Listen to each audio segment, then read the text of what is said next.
What do you think, man? Did you ever see a ninth inning like that? I've never seen a ninth inning like that in the World Series game. To end the game with a double play on a ball to left field that a guy does not dive for. I understand you're trying to be aggressive on the bases right there, but you can't lose the game right there in that spot. You had the Dodgers in your sights. You gave yourself an opportunity. The inning was going your way, and Barger just gets a little too aggressive right there, and the Dodgers doing such a good job of staying within it. If this was a layout ball, I completely understand. Kike catches that ball at his head height. You have to know where he's starting off. When Jimenez comes to the plate, left fielder is going to be shallow. Kike doing a great job keeping the heads up right there. Obviously, I was a pitcher. You were an everyday player. I wonder, did he know how many outs? Did you see on the ball, on contact, if we could show that again? He was running. Really? That wasn't a secondary lead. I'm just saying, I'm dumbfounded. You had Springer on deck. Obviously, he plays with his hair on fire. If we had a high home, see how on contact, he was running. I didn't see that as a second. I think his natural instinct, he sees a low line drive and he's thinking, I got to score right here. So his first instinct says, I got to score right here. And you don't realize this is where you're just standing on second base before the ball is put in play, and you look at every single outfielder and you see where their starting position is. If he would have done that little check mark, he would have known that Kike was playing extremely shallow, understanding Jimenez is not going to drive the ball over. See why? Is there a rule of thumb for secondary lead, aggressive turn, 1-2 step and wait? I don't know. Obviously, right there, as soon as because where he was, it almost looked like he was halfway. As soon as you freeze, you're not scoring anyway. You're not scoring if that ball gets down. So there's no point of you being over aggressive trying to get too far right there. You see the line drive, you've turned, you freeze, you look at it. Yes, we see he's taking off. He's thinking low line drive over the shortstop's head. He's not knowing the ball's going to carry. You're stopping halfway. Look how close. Kike is almost as close to second base as Barger is right there. Yeah. It's unbelievable. You can't get yourself caught. By the way, that was a great shot there. He was not going on the pitch, and he knew how many outs there were. Low-key, great little pick there by Miggy Rojas at second base. Kike Hernandez coming in on a soft liner. Doubles up Addison Barger at second base just when you thought the Blue Jays were going to storm back to tie or walk it off and win the World Series. They're stunned, along with the 40,000 plus that were inside the Rogers Center.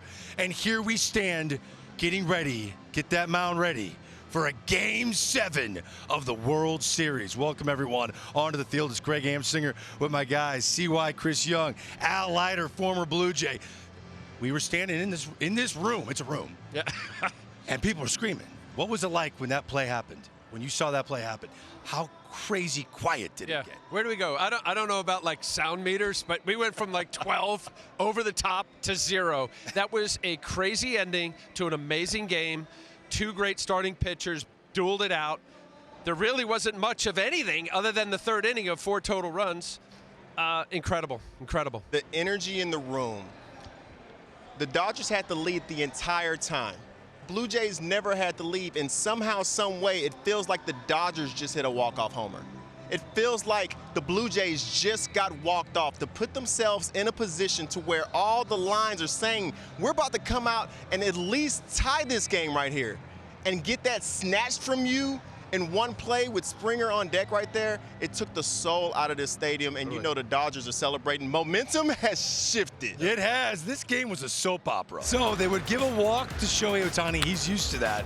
And this move by Dave Roberts to put Will Smith in the 2-hole, that's not a terrible pitch. No, it's not. And it was a good split down and in. I think that Will Smith was looking for it. He saw 4 of the 6 pitches in his first at-bat in the strikeout.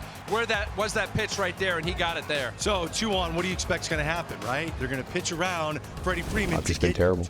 I wish it was from lack of effort. I really do, but it's not. So I don't have any answers. This is what Mookie said last night when he was just almost depressed. Steps up to the plate, comes through in a big way, a 3 straight fastball. Mookie had a piano on his back coming into this game right here, stressing out, super down on himself. To be able to come through right there with the bases loaded for the Dodgers, that turned around for the game for the Dodgers. So Mookie, all the attention on him. He needed a positive moment. Teoscar Hernandez, I mean, that's the best split arguably through the entire game. That was nasty. Yeah, three in a row, actually. Yeah, I mean, his split finger was lethal. So can the Blue Jays make a game of it? It's 3-0. Addison Barger, who's had some pivotal at-bats, start things off with a double. Later in the inning, Springer up, 1 on, 2 outs.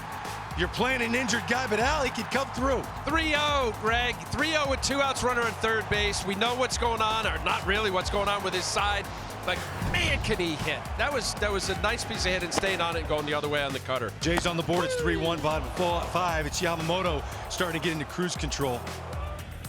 So here we have Ernie Clement in the 5th, up the middle. I don't think he's getting him anywhere there. See why? No, you're not getting him right there. I think they called that a base hit right there. Mookie, yes, you want to be able to make that play. Ernie Clement had to be flying down the line, though. Andres Jimenez to center, and Yamamoto's cruising. At this point, 74, 75 pitches. You're thinking, wait a minute, maybe it's 120, finishes the game. Bottom 6, Vladdy trying to bring the guys back. Great piece of hitting. Got the curveball up right there. It stayed on it enough to be able to hit the double on the 1-1 pitch down the left field line. So Bichette's going to walk. Dalton Varsho steps in 2 on, 2 outs. And I don't know, he went low in the zone. Varsho's a good low ball hitter. Yamamoto grinding through this. Made a pivotal pitch here. Yeah, right there. That was a huge splitty. We saw great splitties from Gosman, great splitties from Yamamoto, and being able to pull it out in that spot was huge. 6 innings, 5 hits, 1 run, and 1 walk, 6 strikeouts, bottom 7. Clement shoots this one into the gap. Yeah, Clement, one of the smoother swings in the game. He's out there playing pepper, always ready to hit. First pitch, second pitch, he's trying to fire off on you. Andres Jimenez looking for a productive out, doesn't get one. Wroblewski throwing gas. I'll tell you, Wroblewski 3 times now in this World Series. He's got excellent stuff. I didn't realize up to 98 miles an hour tonight. We go to the 8th. 1 out, no one on. Shohei Ohtani. This looked like a pop-up off the bat. Yeah, watching the broadcast and watching the game, you're assuming this is a pop-up to left center field, easy out. This shows you how strong Shohei Ohtani is. This ball almost left the yard. It's incredible. That was with 1 arm. That's crazy. It is. Right there. Later in the inning, it's Teoscar facing Sir Anthony Dominguez. Bases loaded, 2 outs. Pivotal moment in the game. Fans holding their breath, and Sir Anthony gets the pitch 99 out of third. With cut, Greg, that was nasty. Great location. Big moment. So in the 8th, were you cool, Roki Sasaki, for 2 innings tonight? Absolutely. That was the plan coming in, but it all depended on his pitch count right here in the 8th inning. George Springer will figure out a way. Look, he'll figure out a way. But you know, it's not by accident. Bat to ball. When you think contact, good things happen. Ooh, pivotal pitch. Oh, the Dodgers, you feel like you need that pitch. This pitch ended up being a game changer. I'll talk about it later. So it leads to a walk. Vladdy's fired up for it. 99 upstairs. He reaches, take a deep breath. Let's see if they can come back. Fans on their feet. Here's Bo Bichette. Bo. Mookie Betts looking like an outfielder here. Run this thing down. Yeah, you're thinking he was going to go Derek Jeter style, having to go in the stands. Runs it down like a true outfielder. It's my boy right there. Taught him everything he knows in the outfield. Dalton Varsho, a bullet right at Rojas. So we're through 8 innings. High stress pitches, though, for Sasaki right there. When he was warming up, a split got away. He was bottom 9 and went well over the head of Will Smith. I watched it in person. Led to this, Alejandro Kirk hit by a pitch. Yeah, off-speed pitch, he just didn't finish it, and obviously started a little Mets here in the bottom of the 9th. Crowd's starting to get buzzed, and here we have Addison Barger drill one, and it gets stuck in the base of the wall. This has to be the first time that this has happened in the history of Rogers Center. For this to happen in this moment right here, you feel like fate just had to be on the Dodgers side, being able to control whoever's on first base from scoring right here. Because you can't predict where the ball's going to go, right? So there's a chance Barger could have been in third. Run scores, it's a 1-run game. Yes. They bring in Glass now. Were you surprised they brought in Glass now? Well, yeah, because there was some conversation as to whether he'd start tomorrow. First pitch, pop up. Well, Ernie Clement, that's what he does. He sees ball, hits ball. I'd like to see him take a pitch there. And then the play. Kike makes it, throws to second. Barger too far. Doubled up to end Game 6 of the World Series. Everyone with their jaws on the ground as the Dodgers even this series at 3 games apiece. Unbelievable. What a catch by Rojas, too. Look behind his back. Way too aggressive right there of his base runner. Anyone in shock that Kike Hernandez was in the middle of it? I mean, this guy just loves the big stage. It's a gamer. You understand the speed of the game. Know where you're supposed to be. Right man, right spot. Ernie Clement, that's what he does, right? I want to look at it. I know he had the double with 2 pitches. He had a single with 1 pitch. I think his first day, he only saw like 4 or 5 pitches. Like, he's aggressive. I agree. I mean, here you have Glasnow coming in over the top. It was a fastball on his knuckles. maybe see what he's got before you pull the trigger. That ball in the 9th inning, I don't know if you saw it, how it landed perfectly. That's a whole different inning there. If that ball just kicks around a little bit, Straw scores, maybe it's a triple, maybe not. Runner at second, nobody out. Does he bunt? You seen anything like that? No, I've never seen anything like that, and you're right, because even if, Straws scores Clements on second base with nobody out, and here it is right here, that still sets up a different at-bat for Clement. Second and third versus the guy on second base. Maybe there's a bunt in there. Maybe there's a slap the ball to the right to get him to third base for Jimenez, and then we got to play infield in. All that stuff changes, but yeah, I think the baseball gods look down on us today on that play.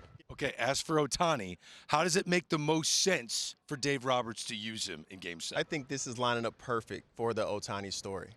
Like, when I think of Ohtani, yes, he got his World Series last year with the Dodgers, but you know how he marks off things that he wants to accomplish in his career? One thing I think he wants to accomplish is a win in World Series Game 7. A win, a clinching game win. Ohtani wants that. So, yes, even though Dave Roberts may say he can go 2 innings, he may go 4 innings, I'm not listening to none of that. If Ohtani starts tomorrow, I'm guarantee you he's going 5 innings. He wants to be on the box score as the winning pitcher. But I'm with you. I think he's going to go longer than 4. He'll go 5 innings. But here's my proclamation. The first pitcher to relieve him out of the bullpen will be Blake Snell.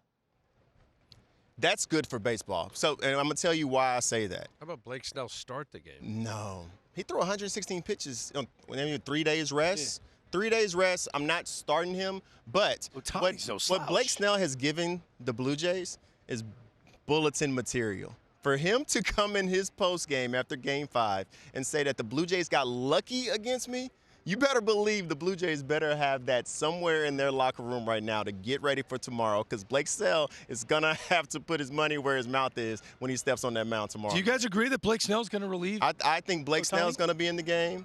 I think, if going from your advice, I think Glasnow is going to be in the game, and I think Sasaki gives 1 inning. Look,